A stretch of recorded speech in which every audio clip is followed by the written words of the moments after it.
Welcome to today's webinar. It's such a pleasure to be here, and thank you so much for everybody joining us.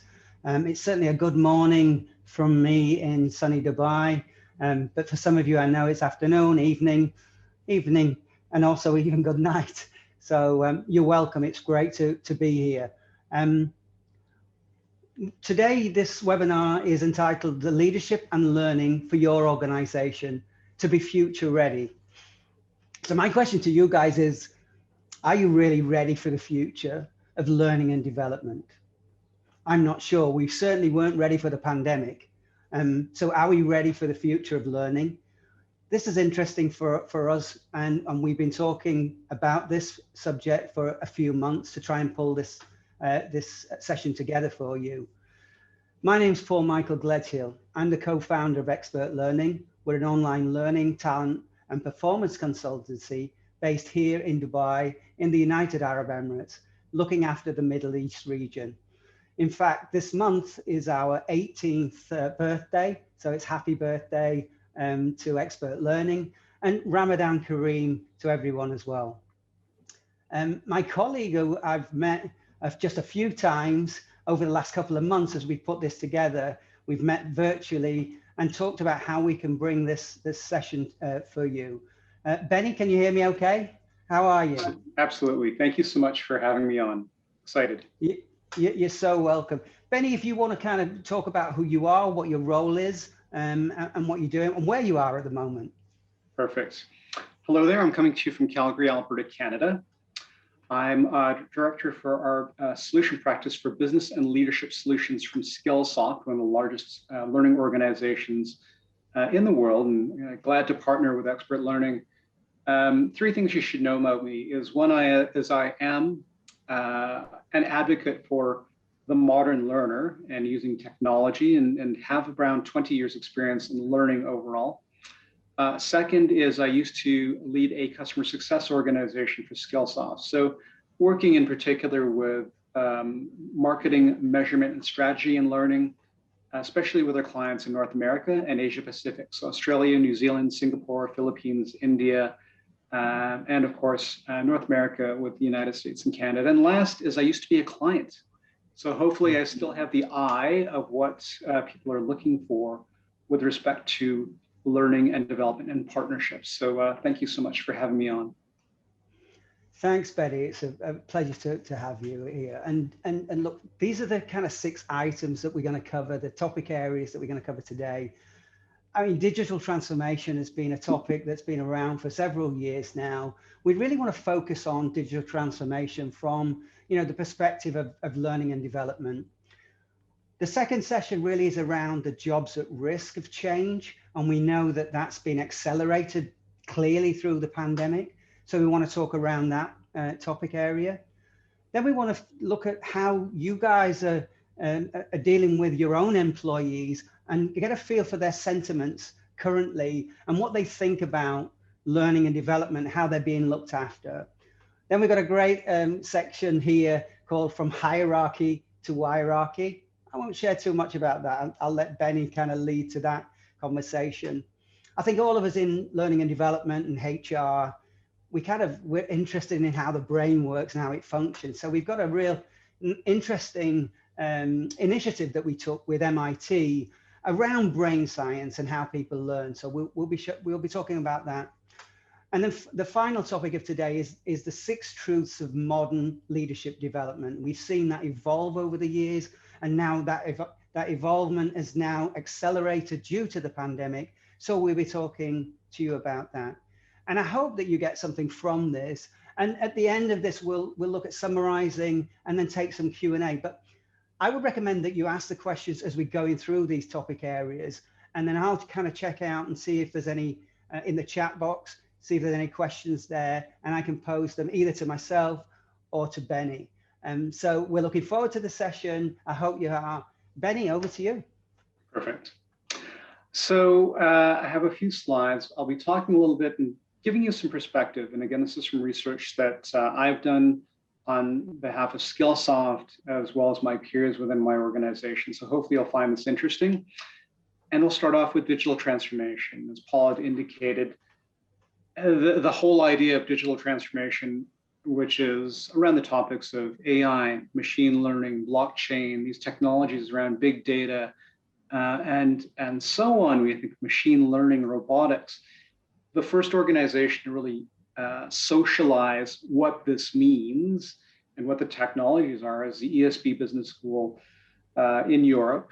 And really, these technologies, from a learning perspective, have a counterpart. So what we want to think about is what is the benefit of having a data platform and the data technology if your organization isn't tooled to be data-driven, if you don't have people to work with that data, to understand the information, to look at the bias within the information, and so on. So when we think of this, it's really a representation of what the University of Arizona talked about, the 2020 work skills. Now it's 2021 now, but in 2020 they talked about the work skills, and a different way of they looked at it was computational data. They talked about the idea of longevity, we would live longer, and what the implications are. And we talked about this new media ecology, and we think about technology in the smallest instance and the largest instance. So we think of the smallest instances, everybody hopefully understands a little bit about things like search engine optimization. Why? Because people find data on the internet. Or things like how to use video, because people understand video. Even how to write for the web, because people's eyes look on a web page a little bit differently than the printed page. And really, when we think about organizations in 2020, we're thinking about investing in the next 3 to 5 years a large sum in these technologies to make sure that they were more efficient, to make sure they were more productive. And what happened?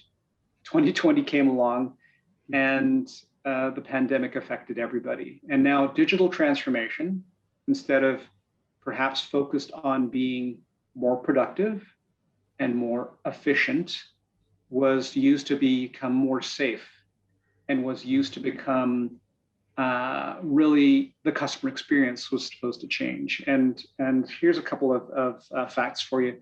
So Cisco, in an interview, the CEO of Cisco in January of 2020 said that about 50% of their clients were looking at investing in technologies in the next 3 to 5 years. This is in January 2020, to facilitate remote working. And by April, 95% of all of Cisco's clients were looking at this technology. Similarly, Gartner indicated that the 3 to 5 years of investment that people were going to invest between 2020 and 2023 or 2025 was invested in 3 to 5 months. So that this rapid change occurred, but I want to keep in mind that people have been affected by digital transformation, but it's not an event. It's something that was evolving over the last number of years. And we're going to continue to see the effects of this. So again, if you have questions or comments about this, please chat them in, because we want to get your impressions about this. So how is this affecting us from a workplace perspective? Well, World Economic Forum came out something looked like this. And it's really an idea of how many jobs are at risk of being affected or displaced because of automation, because of technology. And the number is about 1 out of every 6 individuals is going to be heavily affected. And when you think of perhaps just an example, people buying a hamburger, people buying a sandwich, people eating at an eatery, a lot of the people preparing the food might be affected. If you think of a hotel, the people that are bringing meals to your door, helping you with luggage and so on, about 1 out of every 6 of those people are going to be affected. Now, the flip side of that is if you are a leader in an organization, about 1 out of every 6 people in your organization is going to be having their usefulness changed. And this is accelerating. So the World Economic Forum also said that by 2030, this is in 2017, by 2030, about 50% of all the jobs we will be doing will have not yet been created yet. In 2018, the US Department of Labor said it was going to be 53%. And in 2019, again, the World Economic Forum said almost 57% of all the jobs that you and I will be doing will not have yet even been created yet. And I'll give you a harbinger of this. So probably everyone's heard of a data scientist. I'm sure, Paul, you've heard of data scientists, and people come to your organization to say, help us, with arming people to be data analysts, data wranglers, and data scientists. Yeah. You know that title didn't even exist 7 years ago. And now LinkedIn will show that it's one of the most in-demand jobs and the highest paying job out of post-secondary school in just 7 years. Now, the good news is, let's look at this. What's the good news? The good news is that Gartner and many other organizations have indicated that of these 1 out of 6 people that are going to be affected, 1 out of every 3 can be easily upskilled or reskilled using education to be more useful today and tomorrow than they would have been in the past. So there are competencies I had. Maybe I was a database analyst using Excel or using SQL, and now I can be a data analyst, a data wrangler, or a data scientist using R or something else because I have that competency. I like to work with numbers, and similarly on down the line. So I'm going to stop there and pause there, Paul. If you have any reactions to the magnitude of the numbers we're looking at here. No, I think it's a great example. There's some great examples about drivers now, and again, it's popular because of the deliveries and everything. But once that automation kicks in, that's going to be another area of where people are going to have to shift their mindset. But certainly from that kind of journey, I guess, really, that people can take, I think there's a fear of even talking about data scientists and how could I ever get step into that. But I think as everybody gets more familiar with software, they're analyzing their own sort of software and how they are. It's just kind of shifting towards analyzing that software for the business and then moving into the training track, if you will, to get to the next level. So really important. Yeah, great insights. Absolutely. Thanks, Ben. Absolutely. So thanks for that. There is a little bit of a fear that this displacement is simply going to take jobs. But here's a couple of things to keep in mind is that the technology, according to organizations like Microsoft and Google, will actually create jobs. And the biggest country that would be affected because of the organizations and just the population size. Let's look at China. China and the neighbors are probably by 2028, they've indicated, will have a displacement of around 204 million jobs because of automation. But they anticipate creating around 297 million jobs because of the technology. And again, everyone can buy technology. The only way to leverage the technology, to be the most effective at that technology, is to actually educate the people and educate the leaders to be able to how to use this technology. And within us, thinking of this technology we've created to help customers.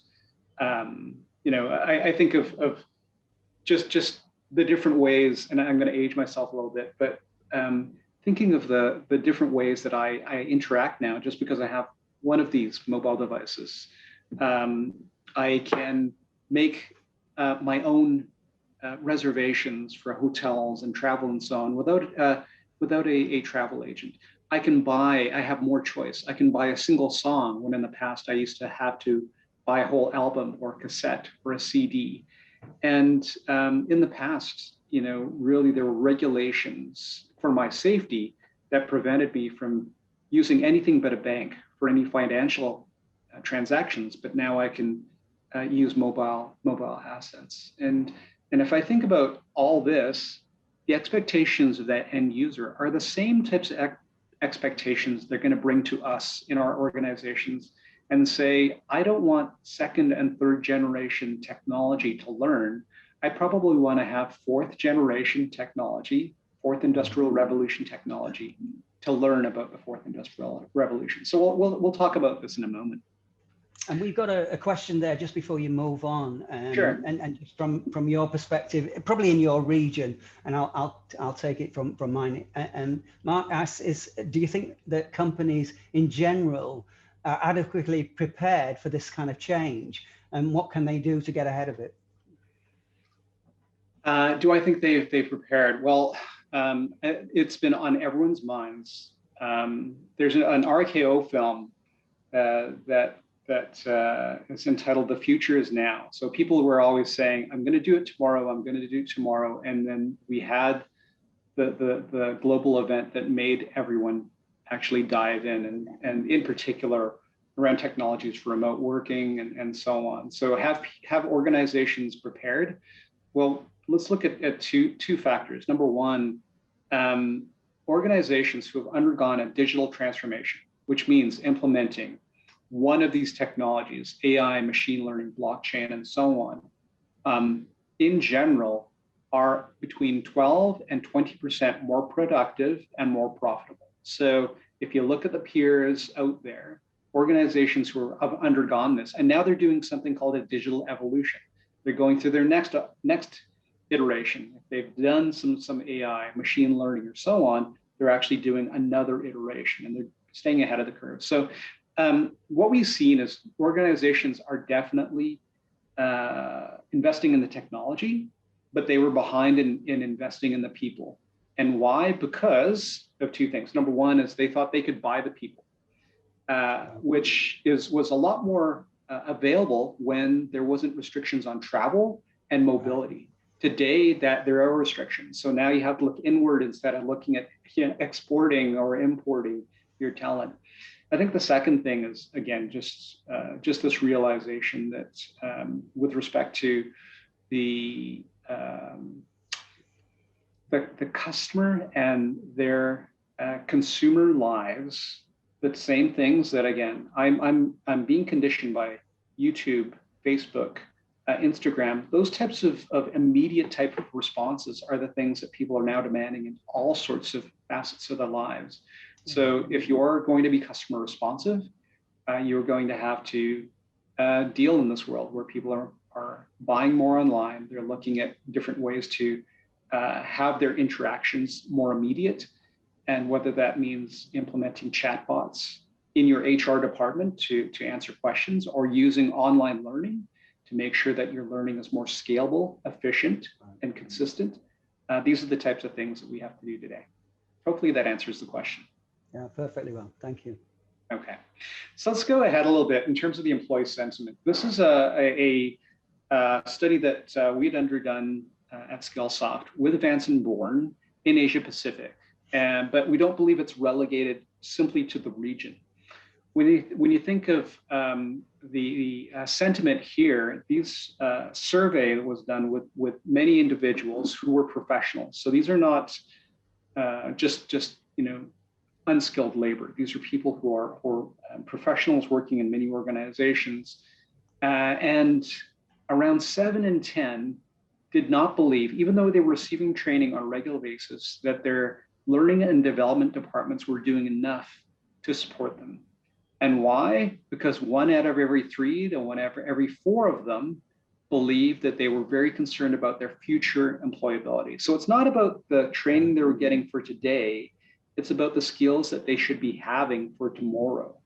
And now there's a heightened awareness of this, of course, because of COVID and because of the pandemic, where many people became underemployed or perhaps unemployed over the last year. And we see evidence of this with respect to the learning that occurred last year. Last year, we had over 351% increase in accesses for our learning, and 258% increase in hours of learning usage last year, just because people were trying to, again, remain employed or become fully employed because their employment was quite affected. And much of that impact happened in manufacturing, in fact.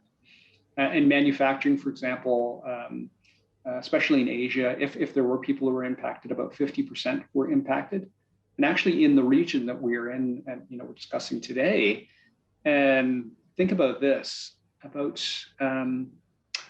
McKinsey had indicated that the impacts of automation, machine learning, and AI in manufacturing, which happens to be a large portion, about 80% of the non-oil kind of activity within the region, could have large impacts, where perhaps anywhere from 3 to 4 in 10 individuals might have some portion of their accountabilities displaced because of technology. So again, if you want to have these people who are already in your organization, who are already engaged, who are already know about the company, to still be fully productive and still be fully engaged, providing them some education, some upskilling and reskilling, it's probably going to be a really good investment for organizations go forward. Your perspective, Paul, anything that you see around this? I think it's important then to have the depth and breadth of content available for people so that they can start to look at where they could develop themselves. And I think we're all advocates of self-based learning, but I think people need direction. I think there's clearly a sense of anxiety from employees here. And it's interesting that you mentioned that it's not just from what are we getting from training, it's where do we go and how employable are we going to be in this organization. So it's almost like they want to stay, but what's next for them and how can they grow? So yeah, for sure. Great. And one thing that you're going to notice here is a spike in the country that was very, very concerned was actually Singapore in this particular study, which was interesting because they have quite a large amount of government backing.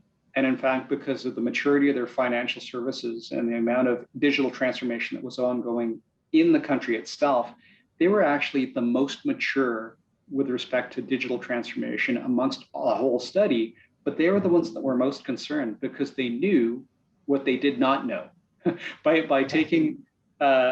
undergoing some of the journey within their organizations and their verticals, they actually knew that there was a long way for them to go. So it was just interesting there. So from an overall perspective, one aspect that we should really focus on is really this idea of leadership and what a digital leader should be armed with and what they should be having as a perspective. So this image is actually from Harold Yarkey from the Internet Time Alliance, who is peers with Jay Cross, Clark Quinn, Jane Hart.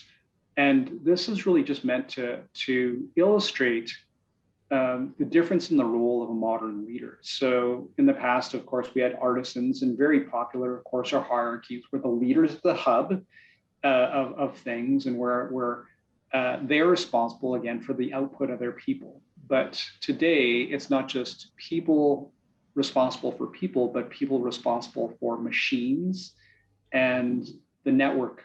So the leader is now responsible for the output of the network, which is people and machines, not just people and people.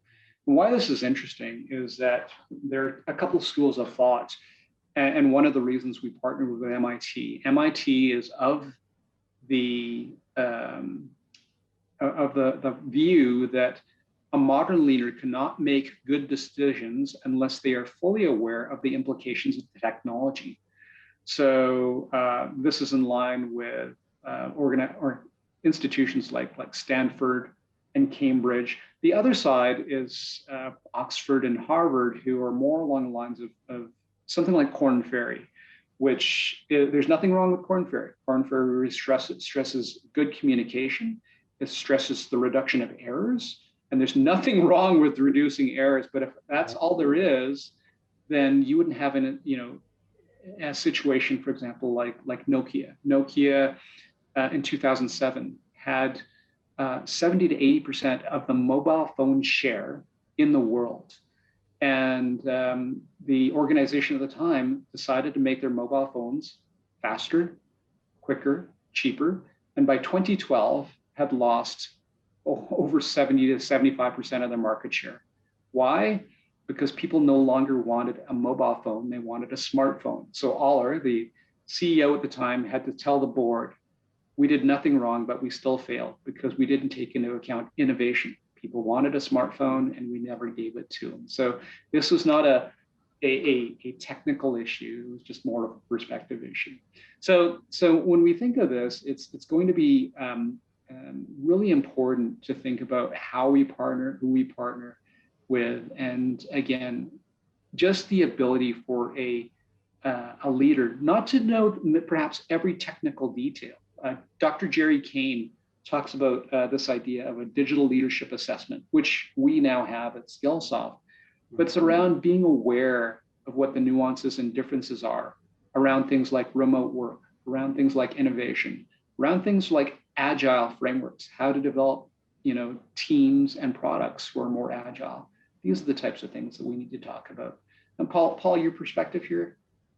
Yeah, no, I think it's fascinating. I love that kind of idea that it's not about management of people and that kind of top-down approach, and kind of looking at the analytics of machines and software and making judgments around there. So I think there's a massive change in leadership styles, but even where leaderships need to go to learn, some of these techniques. So I think that's really important.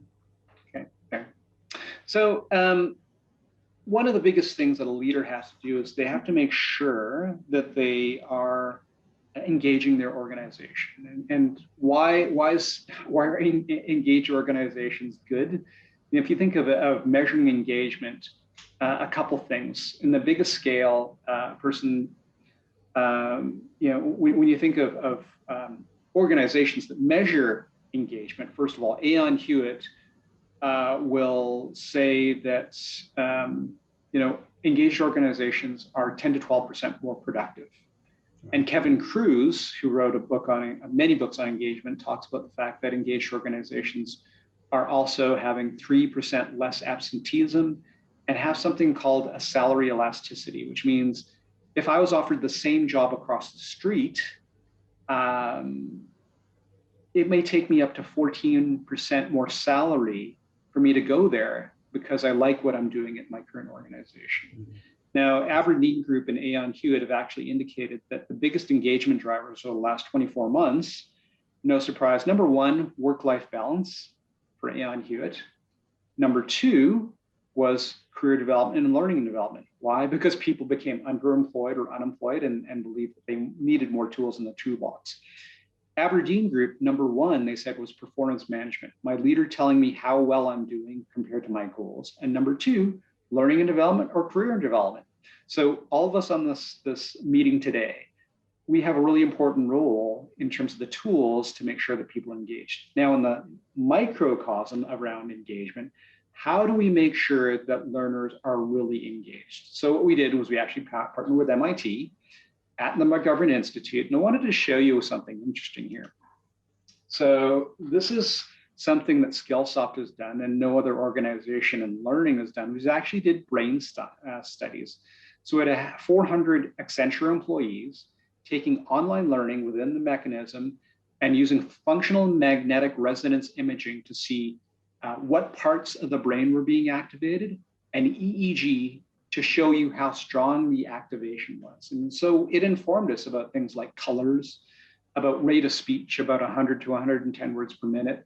But one of the biggest things that it showed us in their minds of the individuals taking these courses was that showing people what good looks like was better than just telling people what good looks like. So believe it or not, me as a talking head is not as effective as you actually seeing this video on the screen. It's the main reason I showed you the video. So when you think of learning, what we've done is we try to implement that a lot in the learning that we're doing to make sure it's scientifically the most effective thing possible. Two other things I just want to note. Harvard University actually asked their students to find out what was effective for students around, first, how do they look for information? And second, how do they like to consume information? How they like to look for information. 53% of them said they like to look first on the internet. So if you are going to use something to make your learning scalable and accessible, the internet is a very good tool. Second is they said 52% of the people said they like to consume information first on an iPhone. They didn't say something generic like a mobile device, a laptop, a tablet, or so on. They actually said iPhone.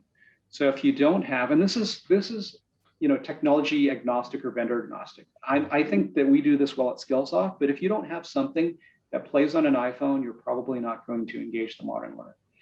Last is micro-learning, short bursts of learning. Our primary research, I looked at in particular myself, around 240,000 online learning completions. And the chances that a person would complete a course in the first time that they actually took the course and engaged with it is the highest amount.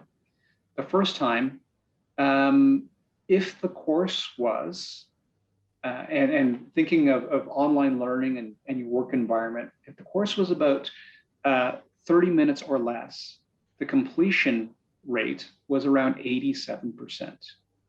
We added 15 minutes more. If the course was 45 minutes or longer, the completion rate on the first launch was about 27%. Why? Because work gets in the way. We put our calendars half an hour at a time.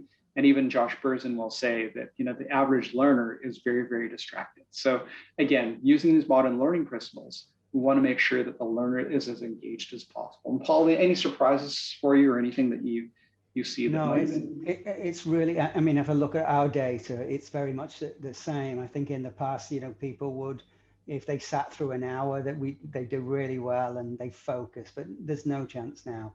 But I think this concept of being able to, fly in for a minute, 2 minutes, manage your time to do that.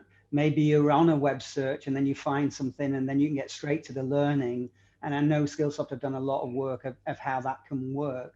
I think that's really beneficial. But the learners, the time, that managing their time is probably as important as, when we used to just say, okay, you're doing a training course, it starts at this time, finishes at this time, and then you're good to go. Those days are gone. So this is fascinating for me.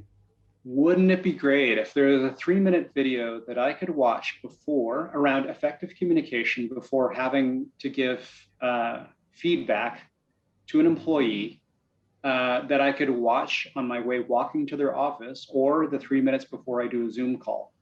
Wouldn't it be great? And guess what? Yes, there is. There's assets just like that. So let's think about learning and leadership more generally. And this is actually from a Brandon Hall white paper that really talks about how leadership development in particular has changed and why we have created and really fostered this idea of this SLDP, or Skillsoft Leadership Development Program, and what makes it compelling. And again, I'm a little bit biased because, of course, we have these solutions that we have provided, but in the past, leadership development in particular and learning about this was limited. It was limited to a small group, and really most of the times because of funding. Leadership development had been very expensive. Jeffrey Pfeffer out of the US had indicated, writing for McKinsey out of Stanford, it indicated that in North America alone, leadership development was worth about $24 billion per year. In Asia Pacific, around $20 to $21 billion per year. And believe it or not, only 1 out of 10 individuals actually liked what they were being taught. So you're spending all this money, but 1 out of every 10 people actually liked what they were being taught. So this whole idea of going from limited to democratization, that's going to be important. I'm just going to focus on a couple things. So limited, second is this idea of command and control to connect and collaborate. And this last thing around execution to innovation. So let's talk about this limited. Democratizing learning, especially around leadership development, is important because leadership development, what we've learned over this last year, is actually business continuity. And fortunately, those who are leaders are more apt to be perhaps more mature. And if you're much more mature with respect to things like the coronavirus, you're just more apt to perhaps be affected by illness. So we already know that with the aging population, Mercer's indicated that leaders aged 55 to 65 are increasing next year by about 4.6%, and those who are 65 and over increasing by 2.6%. So we should have that bench strength anyhow for people who are planning on leaving, but at any given time, people might leave. The second thing is that from a decision-making, distributed decision-making perspective, where you can become more agile and more customer responsive, the more leaders you have in the organization, the less bottlenecks. And a person by the name of Mitch Joel wrote a book called 6 Pixels of Separation. And he noted that around 2017, a leader had around 70 impressions in their day. So an impression is a phone call, a notification that they had to do something in a system, a text, an email, around 70 of these a day. And by this year now, a modern leader was impacted by up to 110 each day. And those leaders could be bottlenecks to decisions. So the more distributed you can have your decision-making in your organization by developing leaders at different levels within the organization and empowering them, the more customer responsive and agile your organization will be.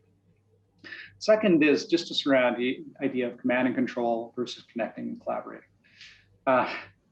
In our neck of the woods, you think of the military as being very command and control, but now the military around the world is now investing more and more in communication mechanisms so that the eyes and the different people around have the ability and the empowerment to act more independently. And the way that we think of a modern leader is probably, when you think of our approach, Defton Legel wrote a book called Fusion. And the leader in the past was this person who was good at something. They were good in the assembly line, so they could observe someone just doing the assembly line. That's why they became a leader. But the teams, the mission-based teams of today are much more broad and diverse. You can't be an expert in everything. You think of the C-suite. The CEO has a CFO for finance and a CMO of marketing and a COO of operations. A CEO can't be an expert in operations and marketing and finance. And that's what many teams are like these days. So from the standpoint of a leader, Defton Legel basically made the analogy of a symphony conductor. The conductor makes sure that people are all on time, they're all aligned in their direction, but they don't tell the horn player how to play. They don't tell the string player how to play the strings. They have to know how to do that themselves. And the modern leader is all around aligning the talents, making sure they have the right team, and making sure that all the team is aligned.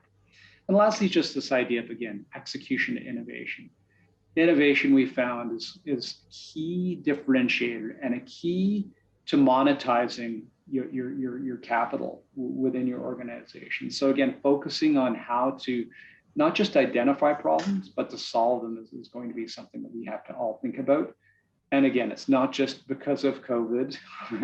it's something that is ongoing and something that each of our organizations will have to be adaptive and have to be competitive. So I'm hoping that what I've kind of shared at this point is been compelling around how we should be changing and why we should be upskilling and reskilling. And I think at this point, Paul, perhaps we can, I'd like to get your impressions of this, and maybe we can go to some questions and answers as well from our audience. Yeah, sure. I mean, from our perspective, we're seeing more progressive organizations in the Middle East region are looking to their leadership programs to be more expansive, which is great news. Because to what you're saying, that those kind of very few at this tip of the triangle just isn't cutting it anymore. So it's great, and it's encouraging for us that we're seeing more numbers across the organization. It's almost leadership for all to a certain extent, especially as the technology moves forward, because the expertise is broader now than it was before. So yeah, it speaks to what's happening in our region for sure. Well, one thing before we go to the slide, just to open it up for questions and answers, Brandon Hall, they made a very interesting find, and they queried around 700 leaders about their first leadership position. And only 9% of the 700 individuals said they volunteered for their first leadership position, which meant the other 91% were voluntold. They were nominated because they were the most mature person, they were the best salesperson, they were the best production person on the production line, And that just means 91% of individuals were unprepared from a mental standpoint or even from an informational standpoint to take on their first role. So if you let many more in your organization have access to business acumen, to leadership tools, and to technology tools, you will have a much better pool of leadership that will be in your organization. So perhaps there may be some questions that are in the chat or comments. We'd love to hear your comments and also sure. see. There's nothing that I can see from my side. Aditi is kind of looking after the technology for us. Anything from that you can see from your side in the other chat boxes? Hi, Paul. Yes, we do have a very interesting question. Sure, go ahead. This one is essentially: do you think companies in general are adequately prepared for the change? That's the one. And what can we do to get ahead of it? Yeah. So I guess really now we've talked about a lot more topic areas. I think that the preparation that we can take back to the organizations is across those kind of 6 topic areas. Personally, no, I think there's a lot more to be done. I think that organizations within the region, and we've talked about a lot of organizations from a global perspective, but even regional smaller businesses need to think about and look at these things as well. Certainly in our region, the SME population is the largest part of our economy. So I think it's important that they start to look at some of these ideas and concepts that Benny shared today. Yeah, maybe just to add on to that, I think that organizations have to think of the idea of learn, relearn, learn, relearn. So this idea of a cycle, the CLO of TD Bank actually indicated that because we're living longer and because the product development cycle is much faster, that the individual may have up to 27 careers over their lifetime compared to what we had previously. Again, just living longer, you're going to have more careers. And because, and think of it, the Dow Jones Industrial Index was actually supposed to have been kind of weighed and compared against 4 benchmark organizations at the beginning of that exchange. And now out of those 4 organizations, only one exists now. The only one that exists left is GE. The other 3 have dissipated, they've disappeared. So the half-life of companies is actually, is changing. So just thinking about the average career now being about 4.5 years and having to learn and relearn ongoing. I think the only other thing is that with the emphasis these days, if we looked at our topical consumption over the last year, there was an emphasis on certifications, because certifications make not just the individual more marketable, but make companies more marketable. If you have the more individuals you can say are ISO certified, Six Sigma certified, there's many different kind of values around project managers and so on. That I think those are the types of things that, again, you might want to take stock as a talent leader in your organization to say how many of these people are really adequately trained. And the last thing is the efficacy in your system. So they've completed the course. Have they passed the tests? Do they say that they are have they completed it in a way that you can see it visibly? So at Skillsoft, we actually have now enabled blockchain badges, which are not just some sort of printout that someone else can give to someone else and copy and put their name on. They're actually just like the currency, a valid certificate coming back to our organization to say that this person had passed at a certain level. And why is that important? These certificates are good, for talent management within your organization to validate that the person completed to a satisfactory level. And these badges can be displayed not just in your organization, but on your LinkedIn profile or something to that effect. And just one data point. Last year, 2019, LinkedIn done a survey and respondents had indicated, 26% of the respondents indicated to actually lying on their CV, on their profile, which means it's probably much higher. And how do you know? How do you believe that the person actually knows what they know? Well, these things like certificates are going to be important. So I'll stop there and see if that helps with preparation. And I think it's, you know, it's very difficult when somebody says to you, well, yeah, I know Microsoft Word, or I know, you know, I'm a data analyst, and to prove at what level and what skill set you have. I think the digital badges that started as something for gamification, essentially, I think now to have blockchain and that verification is really valuable. There is one last question, probably if I can read this to you, Benny, sure, before we close out. Do you see companies now hiring for skills that they can nurture and grow in new staff, rather than hiring direct replacements for people, which could be less expensive?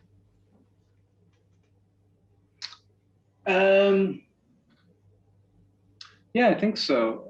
The adaptability, again, it comes back to the organization's ability to sustain career paths and sustain skills development with the organization. I think that would be the key to enable organizations to arm themselves internally versus hiring externally. And we know that hiring externally can be more expensive, and because of the limited mobility now, especially because of COVID, it's a good strategy. So I do believe that hiring in this particular way for mindsets rather than just straight competencies, so these kinds of new mindsets around agility, elasticity, innovation, emotional intelligence. What's interesting is you think of entrepreneur Mark Cuban. I'm not sure if you're familiar with that personality, but he'd just recently done an interview with MSN, and he indicated that, again, technology has to be led by leaders. And believe it or not, he believes that there is going to be a point where we need to balance out very, very, and you'll hear this idea of the T-shaped employee in some instances that Josh Berzin's talked about and is in vogue in organizations like Cisco, IDEO, and so on. And this idea that to be collaborative across an organization, the mindset is that I want to be collaborative. So believe it or not, in the technology side of the organization, the skills that you're going to need to move across and collaborate with the business side is business skills, presentation skills, negotiation skills, communication skills. But on the business side, for business leaders to reach out and to work with a technology organization, you're going to need to know a little bit about digital transformation, AI, machine learning technology. So it's really around this idea of being a more well-rounded individual, and also having the desire to learn. So I'll close off by saying Gartner had rated nations, countries in digital dexterity. And number 3 was the UK, number 2 was the US, and number 1, believe it or not, was India. And they said India was number 1 because they had the largest population hungry and willing to learn digital skills and leadership skills. And that's why Gartner said that they were the most digitally dexterous country, just the hunger to learn. So the school, I guess the thing that we should be teaching in school, as well as to adults today, is the thing to learn is how to learn and to continue to learn. That's what it is. So thank you very much for the time we spent today. No, wonderful end to that. And thank you so much, Benny. It's been really insightful. I hope you guys have got something from today's session. I thank you so much for your time and being with us. I know we said that, you know, for you guys that have joined us live on this, because this will, you know, obviously go online later so that you can watch it, the recording. But for those of you that did watch live with us, as always, we're giving out complimentary access. We are actually going to give you the digital transformation courseware library as individuals, just write to us and inquiries@expertlearning.com, and we'll hook you up with some great content. And again, I want to thank Skillsoft for today. For Benny for his insights have been absolutely amazing to meet you over the last couple of months, and we'll stay in touch and hopefully we'll be able to meet, for real at one time. But thank you, everybody. Have a great rest of the day. Stay safe and well, and all the best to everyone. Bye-bye.